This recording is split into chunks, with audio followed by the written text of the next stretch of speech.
Hoy quiero terminar el tema que comenzamos hace una semana acerca del cristiano ateo. Hoy quiero compartirle otras actitudes que a veces aparecen en nuestra vida que demuestran cierta incoherencia entre lo que creemos y lo que terminamos haciendo.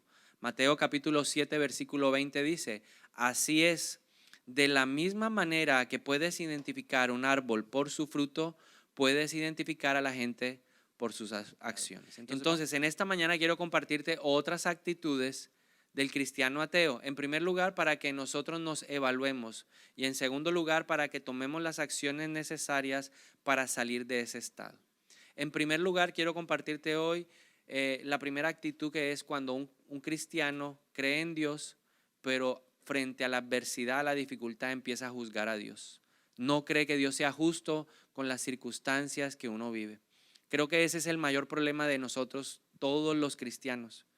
Creo que de los libros más difíciles de entender o de comprender es el libro de Job. ¿Alguna vez ha leído el libro de Job? La Biblia empieza diciendo en el capítulo 1 de Job que Job era un hombre extremadamente bueno, honesto, justo. Delante de los ojos de Dios, Job era un hombre que no había pecado. Era un hombre que amaba a Dios de una forma muy especial, y Dios amaba a Job de una manera muy especial.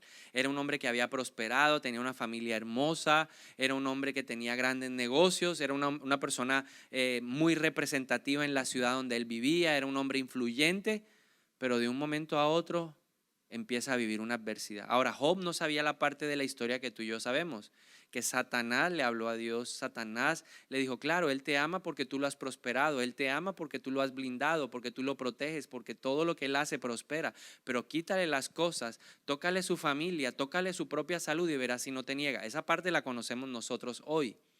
Pero en el momento de la dificultad, en el momento del sufrimiento, Job no tenía idea de lo que estaba pasando.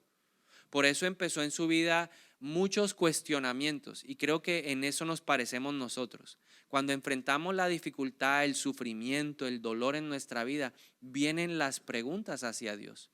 Todos nos hemos hecho ese cuestionamiento: ¿por qué a mí? ¿Por qué me pasa esto? ¿Por qué nos pasa esto como familia? Es muy complejo. Estudiar la vida de Juan el Bautista es complejo, porque era un hombre que había venido a preparar el camino para la llegada del Señor Jesucristo. Juan el Bautista era un profeta tremendo, ungido desde el vientre de su madre para llevar esta buena noticia. Pero el final de Juan el Bautista fue trágico. A él le cortaron la cabeza. Entonces, cuando uno lee esas historias en la Biblia, vienen muchas preguntas frente al tema del sufrimiento. Y esas preguntas se acrecientan cuando lo vivimos en carne propia. ¿Cuántos se han hecho cuestionamientos de por qué a mí, por qué me sucede esto, si yo voy a la iglesia, si yo me he comprometido con Dios, si yo amo a Dios, por qué me vienen tantas cosas difíciles? ¿Cuántos se han hecho alguna vez esa pregunta? Ahora, muchas veces la respuesta a esa pregunta no viene de manera inmediata, porque Dios detrás del sufrimiento siempre tiene un propósito. Cuando uno mira la historia de Jesús fue con un final trágico, la cruz. Pero detrás de ese sufrimiento y de ese padecimiento de Jesús había un propósito superior. Cuando uno lee el libro de Hebreos, dice que Jesús soportó todo lo que estaba viviendo porque sabía que él sabía lo que venía más adelante. Él tenía claro cuál era la recompensa del sufrimiento. El salmista en el Salmo 119 dice que a él le fue bueno haber sido afligido. Le fue bueno haber sido afligido. Pero en el momento de la aflicción, eso duele. Eso causa muchas preguntas, cuestionamientos. Y luego él dice: me fue bueno haber sido afligido porque así llegué a conocerte. Cuando nosotros estamos atravesando ese valle de sombra de muerte, ese dolor, ese sufrimiento, nosotros empezamos a cuestionar a Dios. Es una tendencia natural, es una tendencia que todos los seres humanos tenemos, creyentes, no creyentes. Cuando pasa una tragedia, lo primero que pregunta la gente que no cree es: bueno, ¿y dónde estaba Dios, que se dice que es un Dios bueno, pero que no ayudó a los niños que no pudieron salir de ese lugar? Con la tragedia ahora de Guatemala, mucha gente se pregunta eso. Con la tragedia que sucedió en Colombia en su momento con Armero, mucha gente se preguntó eso. Bueno, y los niños y los ancianos, si hablamos de un Dios que cuida a una nación o a una ciudad o a una persona, ¿por qué pasan este tipo de cosas? Y cuando vienen esos momentos difíciles, todos tenemos el deseo de gritar: esto no es justo. ¿Cuántos lo han querido gritar? No, esto no es justo. Y al no obtener de pronto una respuesta entendible desde nuestra percepción, porque la Biblia dice que los pensamientos de Dios son superiores, más altos, y a veces a nosotros entender lo más alto nos cuesta, empezamos a sentirnos decepcionados. ¿Se ha sentido alguna vez decepcionado? Y yo quisiera hacer un ejercicio mientras vamos enseñando este punto. Si usted siente que siente en su corazón que Dios lo ha decepcionado, escríbalo. Yo me siento decepcionado, desilusionado, desamparado, me siento traicionado, desprotegido. He sentido que no he sido importante para Dios porque no hizo nada para mí. Oré y no pasó nada. Hace varios años, una familia que venía a la iglesia nos llamó y nos pidió oración por un familiar, un jovencito de 15 años que estaba atravesando un momento difícil. Estaba en la clínica, estaba en cuidados intensivos, era un niño que había sido campeón nacional de patinaje. Sus padres tenían mucha expectativa sobre lo que iba a pasar en su vida. Toda la familia en su momento visionaba a un gran deportista, a un gran campeón, pero de repente las circunstancias de la vida lo llevaban a un hospital, a una clínica. Y entonces nos pidieron oración, oración, oración, y empezamos a interceder lógicamente como creíamos que debíamos hacerlo, pidiendo por la sanidad, por la recuperación. Pero desafortunadamente a los pocos días el joven fallece. Y lógicamente en medio de ese dolor vienen las preguntas de los padres, la pregunta de los familiares, lógicamente la pregunta de esas personas que venían a la iglesia, y fue ¿por qué? ¿Por qué Dios permitió esto? ¿Dónde estaba Dios en medio de esta situación si era un joven que tenía toda su vida por delante? Y vienen todos esos cuestionamientos que hacen que las personas se sientan desanimadas. Y por causa de no sentir o no entender la respuesta de Dios, mucha gente termina abandonando el camino de Dios. Termina alejándose por puro resentimiento, como le pasó al profesor de Dios no está muerto. ¿Cuántos se vieron la película Dios no está muerto? En esa película, digamos, el eje central es la defensa de la existencia de Dios. Un joven dentro de la universidad que se enfrenta a su profesor ateo. Entonces, a él al defender su posición, el profesor lo reta a un desafío y al final de la película están en medio de la clase cada uno presentando sus argumentos. Pero en medio de la desesperación del profesor de ver que el joven estaba, digamos, siendo más convincente con sus argumentos acerca de la existencia de Dios, destapó realmente cuál era su situación frente a Dios. A los 12 años aproximadamente su mamá estaba muy enferma y él empezó, eran creyentes y él empezó a pedirle a Dios acerca de la recuperación de su mamá. Pero el no tener una respuesta apropiada para lo que él quería lo llevó a alejarse de Dios. La muerte de su mamá determinó que él tomara la decisión radical de alejarse de Dios y negar la existencia de él. Lo mismo nos pasa en nuestra vida. Y en el caso de esta familia que le comentaba, el Señor nos dio una palabra en Isaías 57:1 y nosotros quedamos sorprendidos de la respuesta de Dios. El Señor dice que aún los jóvenes se mueren antes de tiempo, porque Dios les está evitando un mal peor. A nosotros nos cuesta entenderlo, pero Dios, que conoce el futuro de cada uno de nosotros, sabe que es lo mejor para nuestra vida. A Dios no le interesa que vivamos 80 años para perdernos. Si la salvación está a los 20, Dios no tiene ningún problema, porque Él prefiere nuestro espíritu a que se pierda en la eternidad.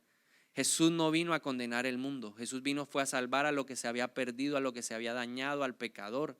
Y esa es la percepción de Dios. Y a veces no entender el concepto o lo que Dios piensa nos lleva a nosotros a frustrarnos, a herirnos, a sentirnos traicionados por Dios. Porque cuando uno viene a la iglesia o cuando uno tiene una relación con Jesús, uno espera que Él lo proteja a uno siempre y que todas las cosas salgan como uno espera. Eso no es verdad. Entonces, esto me llevó a hacerme una pregunta. ¿Por qué nos cuesta tanto sufrir y no juzgar a Dios? ¿Por qué no podemos pasar la prueba, la dificultad, la aflicción sin juzgar a Dios? Dos razones fundamentales. La primera de ellas es que inconscientemente, no es algo que está claro que nosotros decimos, no, sí, inconscientemente nosotros creemos que por ser creyentes no deberíamos sufrir. Ninguno de nosotros considera que la mejor opción es el sufrimiento, ni siquiera lo concebimos como una opción de la vida. Creemos y sabemos, porque Jesús nos advirtió, que en el mundo encontraríamos aflicción. Todos hemos oído alguna vez esa frase de la Biblia: en el mundo encontrarán aflicción, pero estén tranquilos porque yo ya vencí al mundo. Y sabemos que en el mundo hay aflicción, pero lo que menos deseamos y en lo que menos pensamos es que en el mundo sí hay sufrimiento y que ese sufrimiento aplica también para el creyente. Entonces nosotros tenemos que romper ese paradigma en nuestro inconsciente, decir, en el mundo va a haber aflicción y mientras vivamos en esta carne vamos a sufrir. Pablo lo dijo, ¿quién me librará de este cuerpo mortal? Hasta que yo esté en este cuerpo voy a estar expuesto porque es la naturaleza del mundo que nos rodea. Es parte de la circunstancia de la vida y de lo que somos, la esencia. Y la segunda razón es porque usted y yo nos creemos demasiado buenos para sufrir. Nos creemos demasiado buenos. Ahora la Biblia dice que en la tierra no hay ni uno solo que sepa hacer lo bueno. O sea, frente a la perspectiva de Dios, nosotros no somos buenos. La sangre de Jesús no hace o no permite que nosotros recibamos lo que nosotros merecemos. La Biblia dice en el libro de Romanos capítulo 6 versículo 23 que la paga del pecado es muerte. ¿Cuál es la paga del pecado? Muerte. Todos somos pecadores. Primera de Juan 1:8 dice, el que dice que no ha pecado está mintiendo. Todos somos pecadores. El pecado demuestra nuestra naturaleza pecaminosa. Lo que nos hace diferentes es que el sacrificio de Jesucristo en la cruz, eso es lo que nos hace diferentes. Que cuando uno confiesa a Jesucristo con su boca, creyéndolo desde su corazón, nuestra naturaleza cambia y ahora somos justificados por la fe. Somos santificados desde esa posición, desde esa confesión. Ahora somos santos para Dios. Nos mira de una forma completamente diferente. Ahora somos hijos de Dios. Pero en realidad en nosotros no abunda nada bueno. Pablo lo dijo, mire, queriendo hacer lo bueno, termino haciendo lo malo. Yo quiero terminar haciendo cosas buenas y siempre en mi cuerpo, en mi cuerpo hay otra ley completamente diferente. Entonces Dios sabe que nosotros no somos lo suficientemente buenos. Pero a pesar de no ser buenos, Dios nos da más cosas buenas que malas. Dios permite más cosas buenas en nuestra vida que las cosas negativas. Así que usted no se crea lo suficientemente bueno. Nadie está exento del sufrimiento porque en la tierra no hay nadie bueno. Entonces, ¿cómo enfrentar esta primera actitud de un cristiano ateo? ¿Cómo enfrentar el sufrimiento sin juzgar a Dios? Tienes que tener presente esto. La fe no necesita de que tú entiendas o que tú entiendas todas las cosas. No hace falta que entiendas todo lo que te sucede para seguir creyendo en Dios. Hay cosas que no vamos a entender. ¿Por qué muere un niño? ¿O por qué le pasa esto a una ciudad? ¿O por qué suceden cosas trágicas en nuestra vida? ¿Por qué muere alguien en un accidente? No lo vamos a entender. Pero en ese momento tú no lo necesitas entender. Tú necesitas creer que Dios siempre tiene un propósito con el sufrimiento. La mejor prueba, vuelvo y te digo, es Jesús en la cruz. Ese fue el extremo de sufrimiento, pero tenía un propósito. Y en segundo lugar, ¿cómo vas a enfrentar el sufrimiento cuando estés en ese momento difícil? Aunque tienes que empezar a trabajar ese hábito desde antes, pregúntate cuántas cosas buenas Dios te ha dado en vez de enfocarte en lo malo que te está sucediendo. Y vamos a hacer una prueba y le voy a dar 5 segundos para que usted rápidamente a la persona que tiene al lado le comparta 2 cosas buenas que Dios haya hecho por usted esta semana. 5 segundos y se los voy a contar. 5, 4, 3, 2, 1, 0. Listo, ya. Pregunta. Y con sinceridad usted me va a ayudar respondiéndolo. ¿A cuántos de ustedes les costó pensar 2 cosas buenas que Dios haya hecho en esta semana? En realidad, ¿a quién le costó? Pensar en 5 segundos. ¿A cuántos les costó? A ver, arriba la mano. Gracias por su honestidad. Pero si yo hubiera hecho la pregunta inversa, cuéntale 2 cosas no muy buenas que te hayan pasado durante la semana. Uno inmediatamente, esta semana viera un gripón, hermano. Es que me dio un gripón. ¿O se acuerda uno de los 50,000 pesos que se le perdieron en la calle? ¿O se acuerda uno del rayón del carro? ¿O se acuerda uno de la caída que se pegó por allá en no sé qué lado? ¿O del golpe que se dio en la cabeza? Porque somos más tendientes a recordar lo malo que lo bueno. Pero recuerde, la misericordia de Dios y la gracia de Dios nos dan cosas que nosotros no merecemos. Para vencer en el sufrimiento necesitamos siempre tener este hábito de agradecer lo bueno. Por eso el salmista dijo, no voy a olvidar ninguno de los beneficios. Hay que obligarse. En segundo lugar, un cristiano ateo es alguien que cree en Dios, pero que no quiere perdonar. Un cristiano ateo piensa de la siguiente manera, sabe que tiene que perdonar. Él sabe el versículo en donde Pedro le dijo a Jesús, ¿cuántas veces tengo que perdonar, Señor? 7 veces. Y ese cristiano ateo sabe la respuesta. No, el Señor Jesús le dijo a Pedro, tienes que perdonar 70 veces, 7. Siempre hay que perdonar. Pero el cristiano ateo piensa que hay una regla, que la regla tiene su excepción. Y la excepción es Él. Ahora, este tipo de pensamiento tiene un problema. Trae odio, trae resentimiento, trae amargura, y como ese pensamiento lo está sustentando, justifica esas emociones destructivas en el corazón del hombre. Voy a representárselo de la siguiente manera. Hay una historia, en el tiempo medieval estaban 2 monjes que habían sido comisionados por el monasterio para ir a cumplir una misión a otra ciudad. Tenían que desplazarse a través de unos caminos y llevar algo a otro lado. Los monjes tenían una advertencia, tenían un voto, no podían tocar a las mujeres. Ellos sabían que podían hablar con los hombres, pero no podían ni tocar ni hablar con una mujer. Y en el camino empezaron a ir hacia el lugar donde iban, y en el camino llegaron a un lugar donde había un río y el río estaba crecido, algo inusual. Y en ese mismo lugar, en ese puente, estaba una mujer. El puente estaba pasado por agua. Entonces había una señora que estaba esperando, llevaba días tratando de pasar al otro lado del río. Y entonces la mujer, con esa necesidad y esa desesperación, se acercó a donde ellos y les dijo, mire, por favor, ¿será que ustedes me pueden ayudar a pasar al otro lado? Yo no lo puedo hacer sola. El primer monje agachó la cabeza, no pronunció palabra y decidió atravesar el caudaloso río. Mientras tanto, el segundo monje empezó a meditar en las palabras de la mujer y, sin pronunciar una palabra, la tomó en sus brazos y la ayudó a cruzar el río. Mientras tanto, en la otra orilla estaba el otro monje observando todo lo que estaba pasando. Cuando llegó el segundo monje, la mujer tomó su camino y ellos continuaron hacia su destino. Muchos kilómetros más adelante, el primer monje empezó a recriminar al segundo diciéndole, quebrantaste un voto de nuestro llamado. Nos dijeron que nosotros nunca podríamos hablar ni tocar a una mujer y tú lo hiciste. Ahora, lo interesante es la respuesta del segundo monje. El segundo monje le dice al primero, sabes, yo dejé a esa mujer muchos kilómetros atrás, pero tú la sigues llevando en tu corazón. Eso mismo pasa en nuestra vida con la falta de perdón. Seguimos llevando las cosas que años. ¿Cuándo pasó eso? No, hace como 25 años.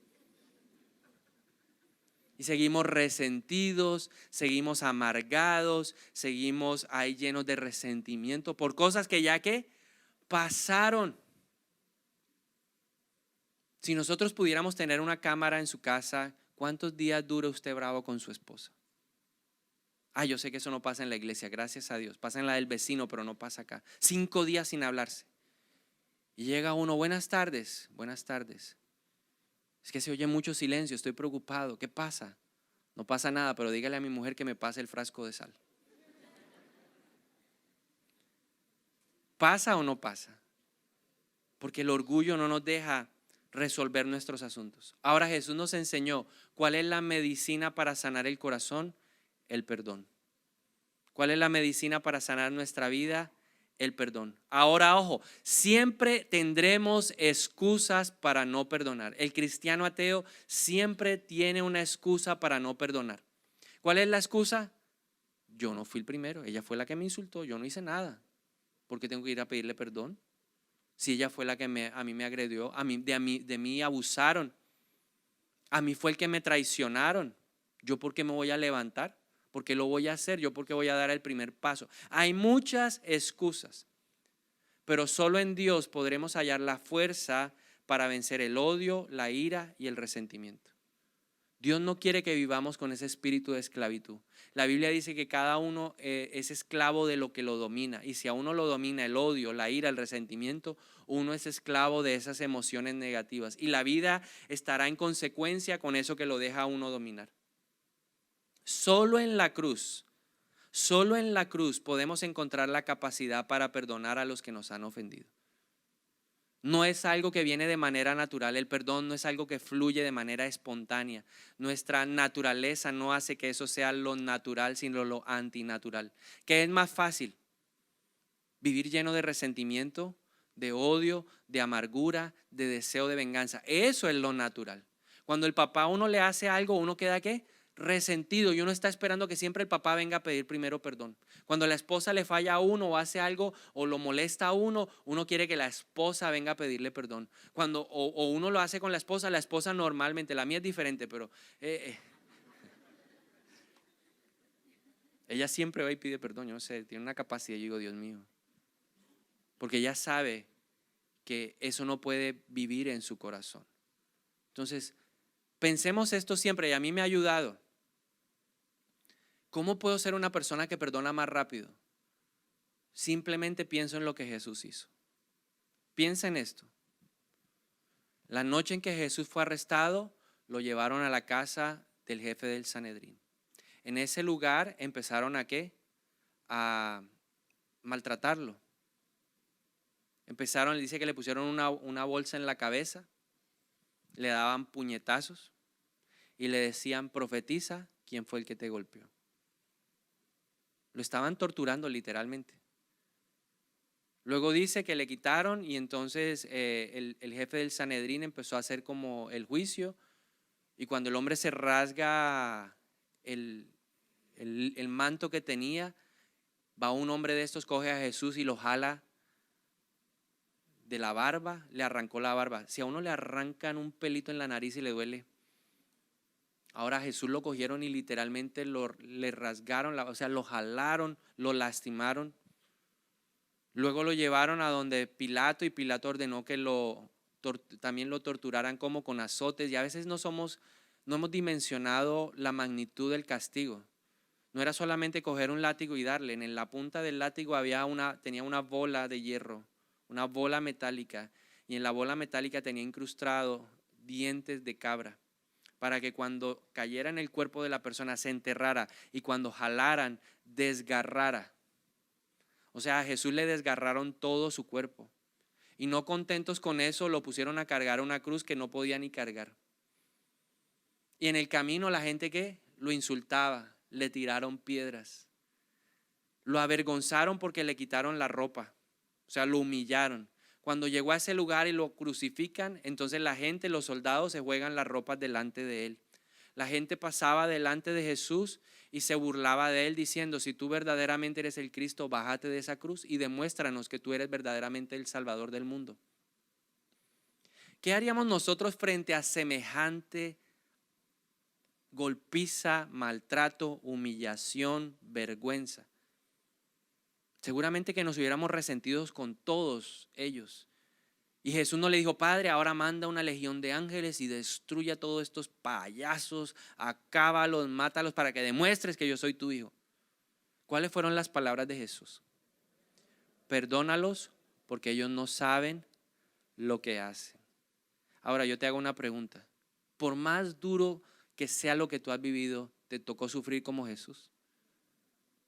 Entonces, ¿será que si no vamos a la cruz y vemos lo que pasó en ese lugar, no recibiremos la fuerza para perdonar lo que sea? ¿Será que no podemos pasar por alto un grito, un insulto, un maltrato, una humillación, una ofensa, un abuso?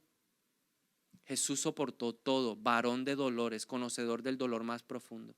Por eso cada vez que yo no quiero perdonar, me acuerdo de la cruz y me doy cuenta que lo mío es diminuto frente a lo que Él hizo, frente a lo que Él vivió. Y Él, si pudo perdonar, nosotros también tenemos al Espíritu de Dios que nos ayuda a perdonar. Ora por la persona que te ofendió y verás cómo Dios empieza a obrar en tu vida para sanar tus heridas. Empieza a orar. Dios, me duele lo que me hizo esta persona, pero yo la voy a bendecir hoy, la quiero bendecir. Y ora para que el Señor te ayude a cerrar los ciclos de falta de perdón. Uno a veces piensa que ya ha perdonado, te lo digo por experiencia. Hace un par de días me pasó con una persona que me humilló, me maltrató y yo tuve que quedarme callado, me sentí ofendido, pero ahí me quedé callado y no dije nada. Yo dije, no, Señor, lo perdono. Me monté el carro y dije, lo perdono, lo perdono. Ya, lo perdono. Fue que lo vi la semana pasada y yo dije, lástima que sea pastor. Pero el Señor me dijo, es hora de perdonar. Es hora de que entregues esa carga. Estás preso de tus emociones negativas. Perdónalo. Y de verdad, y agaché mi cabeza y dije, Señor, yo lo quiero perdonar. Ayúdame. Yo quiero ser libre hoy. No quiero ver más a ese tipo en la calle y que a mí me arda la sangre, que se me revuelva todo el estómago y que en mi mente me imagine así como las películas ahora. ¿Se ha visto Sherlock Holmes? Y yo me imaginaba dando el golpe aquí, tipo, todo. Dije, Señor, no quiero imaginarme más eso, quiero ser libre. Lo tercero, un cristiano ateo es alguien que cree en Dios, pero que piensa que Él jamás podrá cambiar. ¿Le ha pasado eso? Que usted dice, no, lo he intentado de todo, he hecho de todo, pero no, yo no puedo, es que eso es difícil, eso es casi que imposible. Yo como que nací con eso y moriré con eso. ¿Cuántas canecas estarán llenas hoy de todas las promesas que hicimos a principio de enero? Este es el año en donde yo voy a hacer ejercicio, este es el año. Y pagamos el gimnasio y todo y a los 3 días, no, esto no es lo mío. Este es el año en donde vamos a trabajar la puntualidad y no hemos podido. Este es el año de la disciplina y no hemos podido. Este es el año en donde vamos a romper estas emociones arrebatadas y no hemos podido. Este es el año en donde yo me voy a levantar solo. Esa es la lucha de muchos jóvenes. Este es el año, pastor, este es el año. Y uno sigue viendo que le sigue pasando. Segunda de Corintios capítulo 10, versículo 3 al 4 dice, pues aunque andamos en la carne, no militamos según la carne, porque las armas de nuestra milicia no son carnales, sino poderosas en Dios para la destrucción de fortalezas. Entonces, ¿qué es lo que hace el enemigo? Aprovechar nuestra debilidad en la mente y empezar a levantar fortalezas. Una fortaleza significa encerrar o encarcelar. Entonces el enemigo nos convence de que estamos atrapados y de que jamás podremos escapar de esa condición o de esa actitud que deseamos cambiar. Entonces parte del ejercicio en esta mañana es, bueno, número 1 era anotar si tenías alguna situación ahí pendiente con Dios. Número 2, si te falta alguien por perdonar, que usted lo anotara. Número 3 es, ¿qué quieres cambiar o qué sabes que tienes que cambiar pero no has podido cambiar? Puede ser el negativismo, el pesimismo, o tal vez sea una palabra. Yo tenía un ovejo que no había podido cambiar una palabra y me decía, no, eso es imposible. Yo toda la vida le tenía, no he podido. Yo le dije, si hay una forma. O tal vez lo que tú necesitas cambiar es la indisciplina. O lo que tú quieres cambiar ahora es que no has podido bajar de peso porque no has podido cerrar la boca. O porque no te gusta hacer ejercicio. No sé cuál es tu situación que quieres cambiar. Por favor, anótela. Porque el enemigo quiere llevarnos a decir cosas como la siguiente: yo quiero cambiar, pero no puedo. Así soy, ¿qué más da? Hay gente peor que yo, eso es una fortaleza. Sí, yo sé que soy impuntual, yo lo reconozco. Bueno, yo no, pero hay gente que dice, yo soy impuntual, pero hay gente peor que yo. Yo por lo menos llego 5 minutos tarde. No, hay otros que llegan media hora, yo tampoco, hasta allá no. Eso es una fortaleza. O decimos, no, mire, eso no es tan terrible. Eso es algo con lo que se puede convivir. Eso se llama fortaleza. ¿Cómo vamos a cambiar? En primer lugar, necesitamos admitir que necesitamos un cambio. Por eso usted escribió ahora qué es lo que necesita cambiar. Dejar de ser tan gritón, de ser tan explosivo, dejar de ser tan iracundo, tan respondón, tan rezongón. ¿Tiene claro qué es lo que necesita cambiar? Entonces, ¿necesita cambiar, sí o no? ¿Cuántos necesitan cambiar? Listo, entonces ya aceptó el cambio. Luego, elimine las excusas. No puedo, no tengo tiempo, es que ya definitivamente soy así. Elimine las excusas. Y luego, invite a Dios a obrar en su vida. Pablo lo invitó y dijo en 2 de Corintios 12:9, y me ha dicho, bástate mi gracia, porque mi poder se perfecciona en la debilidad. Por lo tanto, de buena gana me gloriaré más en mis debilidades para que habite en mí el poder de Cristo. Esto se conjuga con la de creemos en Dios, pero no creemos en el poder de la oración. O sea, ¿creemos que Dios puede levantar un muerto? ¿Creemos que Dios puede sanar a los enfermos?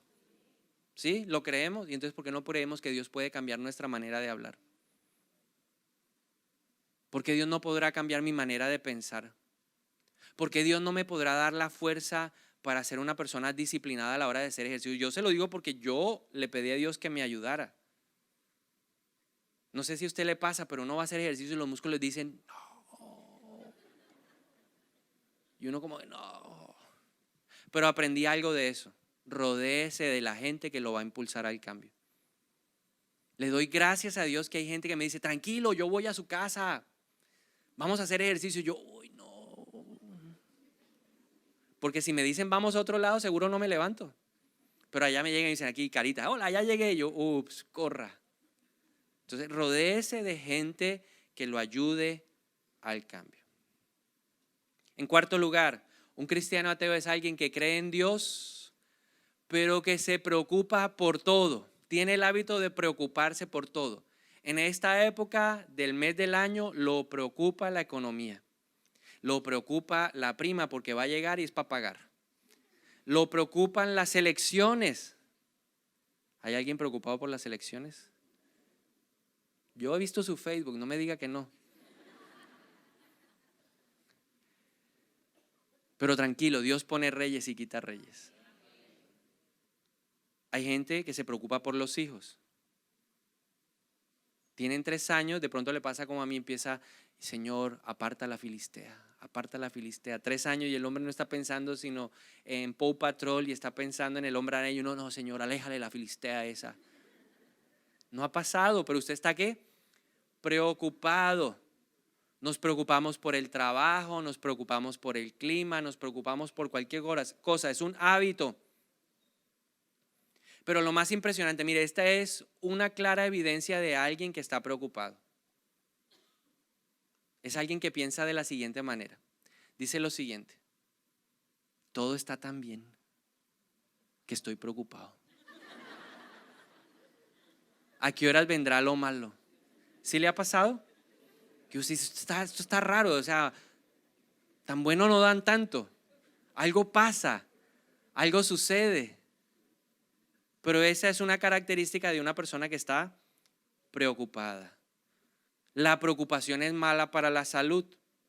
La preocupación produce insomnio, la preocupación produce gastritis, la preocupación produce reflujo, la preocupación produce colitis, itis, todas las itis. La palabra preocupación significa asfixiar o estrangular. Usted siente literalmente que no puede ¿qué? Respirar. La preocupación es el pecado de desconfiar de las promesas y el poder de Dios. Es un pecado porque te lleva a confiar más en tus capacidades que en la fidelidad de Dios. La preocupación está ligada al control. Cuando las cosas se salen del control, uno se angustia. Si yo lo tengo controlado, si tengo a mi hijo ahí cerquita, al lado, o si el dinero está en la cuenta y yo tengo control del dinero, entonces yo no me preocupo. Pero cuando ya no está, empiezo a sentirme ¿qué? Agitado, desesperado, ansioso. Esa es parte de la consecuencia de la preocupación, pero está asociada al control. Cuando no hay control, como el futuro no lo controlamos, creo que el futuro preocupa a muchas personas. Pero la preocupación sirve para una cosa. Es la mejor señal de que es hora de ponerse a orar. Pablo en Filipenses capítulo 4 versículo 6 dice: por nada estén afanados, pónganse a orar con súplica, ruego y acción de gracias. Y entonces la paz de Dios, que sobrepasa todo entendimiento, guardará su mente y su corazón en Cristo Jesús. ¿Cómo trabajar la preocupación? Pues tú haz lo correcto, haz lo que te toca a ti y deja que Dios haga lo que tiene que hacer. Ejemplo, los que son papás me van a entender. ¿Puede uno cuidar siempre a sus hijos? ¿Sí o no? ¿Dios puede cuidar siempre a nuestros hijos? Sí. Entonces, ¿qué es lo que tengo que hacer yo como papá responsable? Tomar decisiones, poner límites necesarios hasta donde yo puedo para que mis hijos no se afecten, no tengan problemas ni dificultades. Pero yo no puedo cuidar a mis hijos en el colegio. Yo no puedo cuidar a mis hijos en la universidad. Ellos tienen que confiar que también Dios los está cuidando. Y finalmente, en último lugar, un cristiano ateo es alguien que cree en Dios, pero que no habla de su fe. Es un testigo vacilante de la fe. Ahora quiero hacerte una pregunta. ¿Es fácil o es difícil hablar de Cristo? En general, hay unos que me van a decir, ¿es fácil? Sí, muy fácil.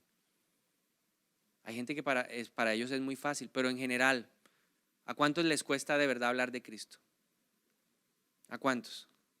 Los demás, bien, entonces muy bien. Entonces, no importa, usted lo va a reafirmar y nosotros los que nos cuesta vamos a entender por qué. ¿Por qué nos cuesta? Porque le tenemos pánico a las reacciones de la gente. En estos días estábamos hablando con un adolescente y decía, le preguntábamos, ¿y en el colegio tuyo saben que eres cristiano? Ni que sepan. Si así ya me la tienen montada, cuando sepan que soy cristiano, ahí sí que perdimos el año. ¿Y por qué te cuesta tanto? No, porque después me van a hacer el feo. Y eso mismo que ese adolescente estaba expresando es lo mismo que nos pasa a nosotros. Vamos en un bus y de pronto sentimos el deseo de hablarle de Cristo, pero no, ¿qué va a pensar de mí? Que soy religioso, que soy fanático, que soy como exagerado. No. ¿No le ha pasado que usted está sentado de pronto en un consultorio esperando una cita médica y el Señor le dice, háblele al de al lado y uno, pero no lo conozco? ¿Qué va a pensar? Que que yo soy como, no. Señor, que le comparta a otro. ¿No le ha pasado que usted va en un avión y usted dice que no se siente nadie al lado, que no se siente nada al lado? Yo le oro al Señor que no se siente nadie a mi lado.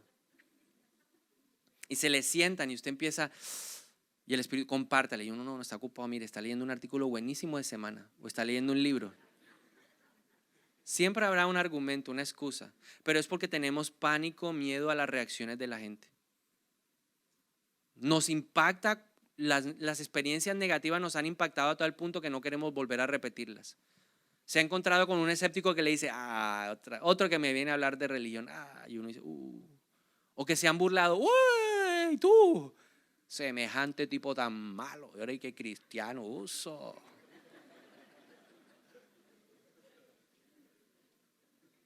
Le hablo de lo que me ha pasado a mí, ¿no? La burla, el no quererle caer mal a la gente, el no querer excluido de un grupo.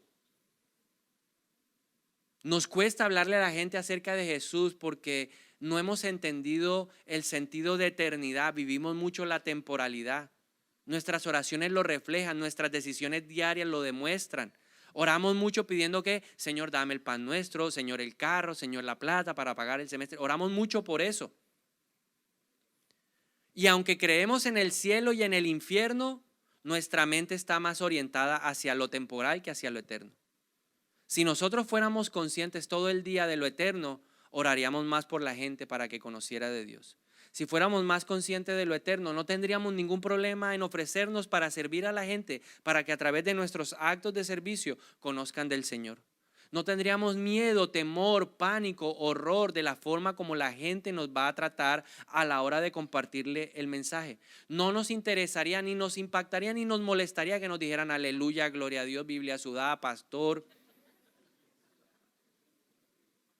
No nos molestaría la burla, el señalamiento, la separación de la gente.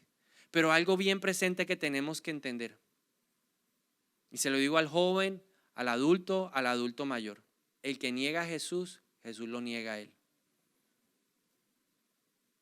Esa persona, ese joven me decía, yo en el colegio yo no lo voy a decir. ¿Por qué? Porque no, pues me la van a montar más. Yo le dije, ¿y tú vas a preferir a que te la monten, a que te la monte el Señor y te diga, no te conozco? Porque el Señor dijo, aléjense de mí. Ustedes me dicen Señor, Señor, pero no me conocen. ¿Quién le garantiza a un joven que va a vivir 80 años? ¿Está preparado? Porque a veces los jóvenes vienen a la iglesia o los mayores vienen a la iglesia y no tienen esa trascendencia de la eternidad. Todos tenemos que estar preparados para dar testimonio de nuestra fe. Primera de Pedro 3:15 dice: más bien santifiquen en su corazón a Cristo como Señor y estén siempre listos para responder a todo al que les pida razón de la esperanza que hay en ustedes. Pero háganlo con mansedumbre y reverencia. Otra versión dice con humildad y con respeto. ¿Cómo podemos compartirle a la gente de Jesús? En primer lugar, invítelo a la iglesia.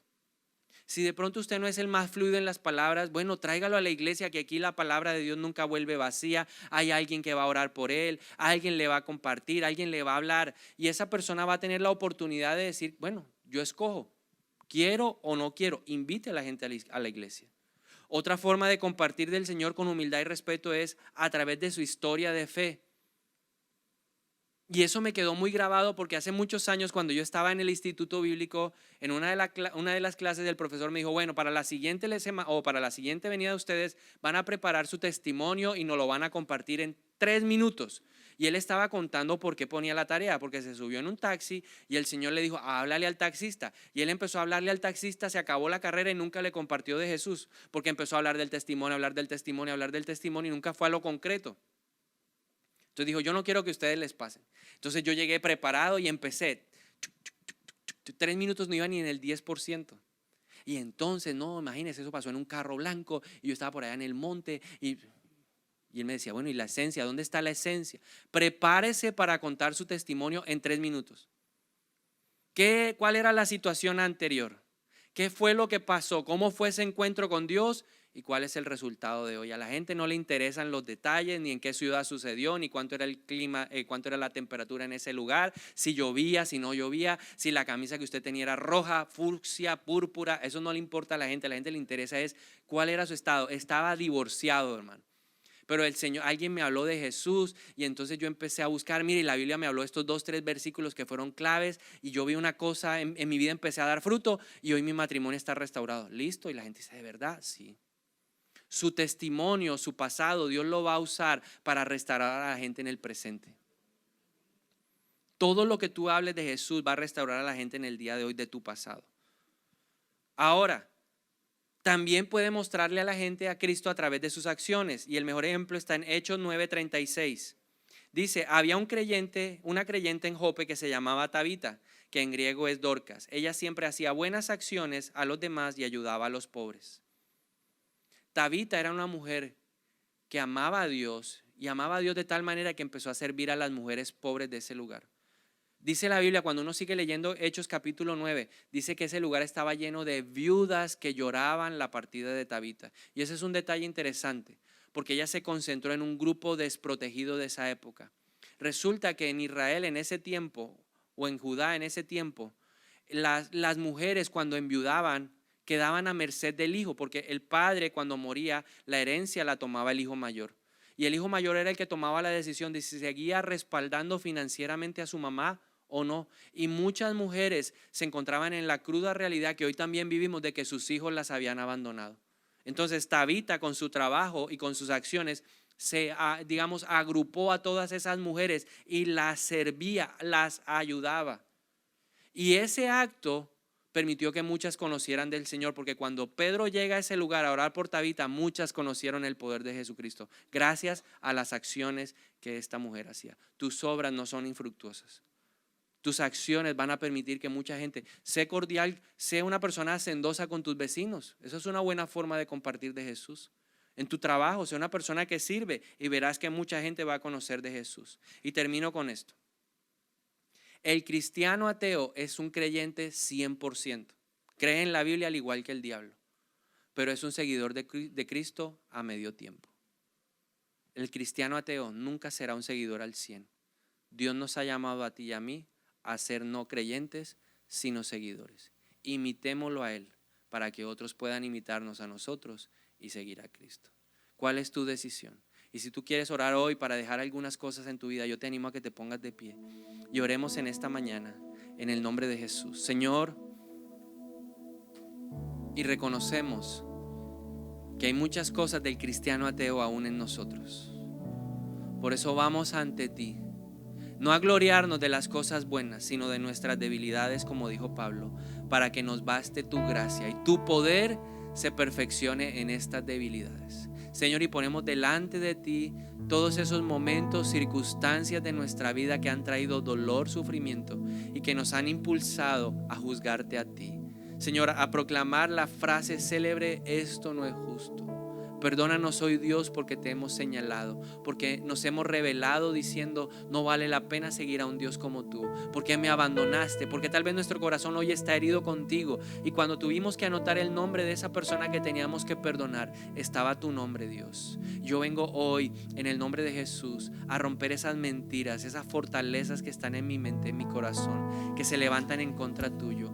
Yo quiero hoy reconocer que pase lo que pase, tú eres mi Dios. No necesito entender para creer, simplemente necesito fe para saber que lo mejor está por venir, que a los que te amamos todo ayuda bien. Y si tú estás pasando ese momento de sufrimiento, de dolor, yo quisiera orar por ti, y si puedes levantar tu mano unos segundos para orar, para que Dios te dé la fuerza, para que el Espíritu Santo te ayude a no negar la fe, para que el Espíritu de Dios te dé esa renovación espiritual y tú puedas soportar con paciencia lo que estás viviendo. Recibe esa fuerza, Señor, y yo pido hoy fuerza sobrenatural para todos aquellos que están pasando momentos difíciles, para que puedan recordar que tú eres su pastor y que a ellos nada les faltará, que aunque anden en valle de sombra de muerte, no deben temer porque tú estás con ellos. Que puedan recordar hoy, Señor, y tener en su corazón la certeza de a los que te amamos a ti todo ayuda bien, y que tú nunca darás una carga que nosotros no podamos soportar,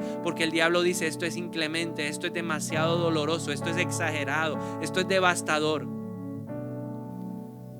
Pero sabemos que al final pronunciaremos las palabras: me fue bueno haber sido afligido, porque así he llegado a conocerte. Porque yo sé que al igual que Job diremos un día: mis ojos fueron abiertos, conocí a Dios de oídas, pero hoy mis ojos están abiertos para ver a Dios, y ahora tengo intimidad con Dios y conozco a Dios, y Dios se ha revelado a mi vida en ese nombre poderoso, como sustentador, como protector, como sanador, como consolador. Las aflicciones del tiempo presente no se compararán jamás con la gloria que vamos a experimentar. Hoy por la fe yo proclamo que este sufrimiento tiene un propósito, que tal vez hoy no lo entienda, que tal vez hoy no lo comprenda, o tal vez no lo alcanzo a visualizar, pero en un futuro Dios me permitirá entenderlo, y nuevamente glorificaré y exaltaré el nombre de Dios, porque no estoy solo en el momento de dolor. Él está conmigo, y si Él es por mí, ¿quién contra mí? Por eso también tomamos la decisión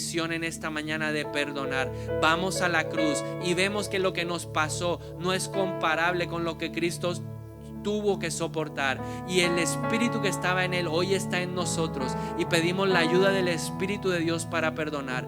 Hoy, Espíritu de Dios, también te pido que si hay pendientes en esas relaciones por perdonar, yo te pido que lo pongas en nuestro camino, que tú nos permitas ver a esas personas que creemos que ya perdonamos, pero que en realidad no, Señor. Que así como me pasó a mí, hoy muchos puedan tener esa sanidad que viene de ti, para que ese hábito pecaminoso de la ira, del odio, del resentimiento no nos siga controlando, que no nos siga esclavizando. Hoy renunciamos a esa amargura, hoy renunciamos a la falta de perdón y abrazamos la cruz, abrazamos, nos postramos ante ella. Sé que es difícil, pero todo lo puedo en Cristo que me fortalece. Yo quiero perdonar hoy, y aunque no pueda, yo voy a empezar a orar hoy por esa persona, y te pido, Señor, que a través de esta oración bendigas a mis enemigos, bendigas a los que me han perseguido, bendigas a los que me han maltratado, bendigas a los que me han señalado, a los que me han condenado. Bendícelo, Señor.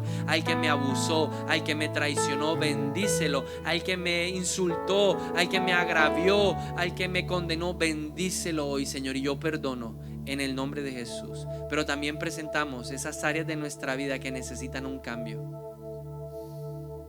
Pídele al Señor, dice la palabra, que necesitas tocar y se abrirá. Buscad y hallarás. No recibes porque no pides, porque no creemos en el poder de la oración. Pero dile al Señor hoy qué quieres cambiar, qué es esa área de tu vida que está ardiendo en tu corazón que necesitas cambiar. Dios, yo quiero cambiar esto en mi vida. Díselo ahora, dile.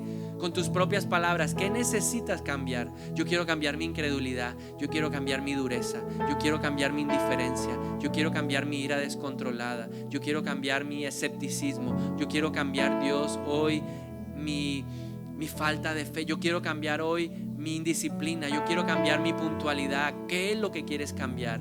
Y ahora nos basta la gracia de Dios y pedimos ese poder en nuestra vida para cambiar nuestra manera de hablar, de pensar, esos hábitos que hoy necesitan cambiar.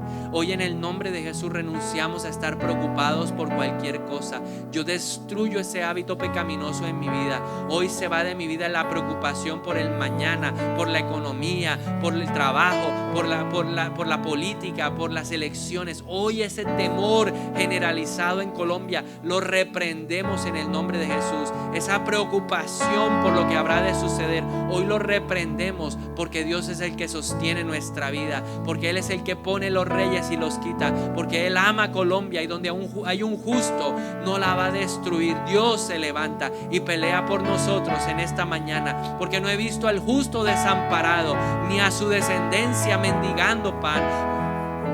Todo pensamiento que me lleva a creer que voy a estar en estado de indefensión, mendigando, sale de mi mente, porque Dios no me dejará mendigar. No voy a estar sin trabajo, porque hay salario para nosotros en el nombre poderoso de Jesús. Porque yo digo hoy, como dijo David, hubiese yo desmayado si no creyese que veré la bondad del Señor en la tierra de los vivientes. Yo la voy a ver, yo lo creo en el nombre de Jesús. En vez de estar afanado, yo oro hoy, entrego el temor a lo que le pueda suceder a mi familia, a mis hijos. Todo pensamiento de tragedia hoy lo reprendo en el nombre de Jesús. Se va de mi vida en la autoridad de Cristo, y declaro que voy a hacer lo que me toca hacer. Pero también te pedimos, Señor, que nos inundes de fuerza sobrenatural, con denuedo para hablar de ti. Tú nos has permitido que en nuestros pies haya un calzado para predicar el evangelio de la paz. Que nosotros podamos tener, a partir de ese pensamiento claro de la eternidad, que nosotros podamos comprender hoy que no tenemos las verdaderas y las buenas noticias. Y oramos por los perdidos. Oramos hoy por los que están batallando con el mundo y necesitan de ti. Ponlos en nuestro camino, Señor, en las calles, en los buses, en los carros, en los taxis, en las motos, Señor, en los puestos de trabajo. Pon esas personas y danos a nosotros la sabiduría para hablar de ti. Espíritu de Dios, hoy recibimos la promesa que tú le diste a los discípulos, Jesús. Les dijiste: no tengan miedo, porque yo les enseñaré lo que deben hablar, lo que deben decir. Y hoy recibimos ese poder en el nombre de Jesús. Recibimos esa autoridad en el nombre de Jesús. Hoy todo espíritu de cobardía sale en el nombre de Jesús. Todo deseo de agradar al hombre yo lo echo fuera de mi vida en el nombre de Jesús. No me importa lo que el hombre pueda pensar, porque entiendo hoy que cuando hay relación con el Espíritu Santo de Dios, Él nos dará la fuerza y la valentía. Así como Pedro y Juan tuvieron valentía para enfrentar al Sanedrín cuando les dijeron: no hablen más de ese Jesús. Nosotros vamos a tener esa valentía para enfrentar el bullying en el colegio, para enfrentar el bullying social, para enfrentar el bullying laboral, para enfrentar el bullying en la familia. Lo vamos a tener, y yo recibo esa fuerza. ¿Y qué tal si levantas tus manos y permites que el Espíritu de Dios te dé fuerza sobrenatural para seguir adelante? Porque no podemos nosotros solos.